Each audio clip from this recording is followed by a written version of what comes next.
तमसा नदी के तट पे वाल्मीकि जी स्नान करने जा रहे थे।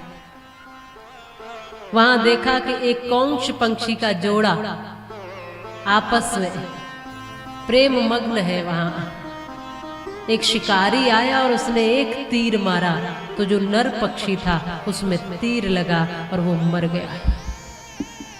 अब जो मादा पक्षी थी उसने देखा कि नर पक्षी मर गया है, तो वहीं पर उसी के सामने तड़प तड़प कर वो भी अपने प्राण दे देती।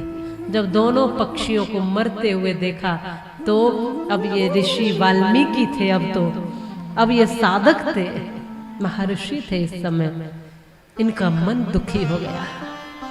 किसी पक्षी को तड़पते हुए मरते हुए अपनी आंखों के सामने देख करके मन दुखी हो गया। शिकारी को देखा और कहा, शिकारी श्राप दे दिया। शिकारी, मां निशा तुम गए शाश्वती समा।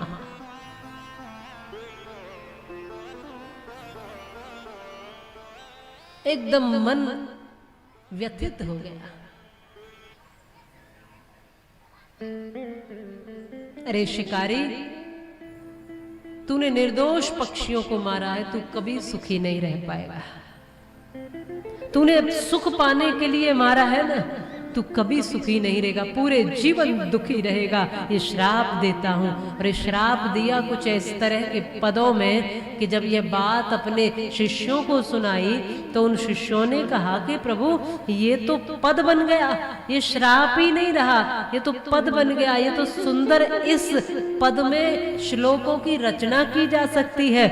बस वहीं से कुछ ऐसा निकला कि रामायण के ऐसे ही पदों में पूरी रामायण लिख डाली वाल्मीकि जी महाराज ने। बोलिए वाल्मीकि जी महाराज की। कभी कभी संतों का श्राप भी वरदान ही बन जाता है। और हमेशा ही संत कटु कहें या प्रेम वचन कहें, दोनों हमारे सुधार के लिए ही होते हैं। इस तरह से वाल्मीकि जी ने रामायण की रचना की। मर्यादा पुरुषोत्तम प्रभु श्री राम जी के विषय में लिखने का भाव आया तो लिखा। और केवल उन्होंने ही नहीं, माताओं बंधुओं, राम जी पर तो कितने लोगों ने लिखा है।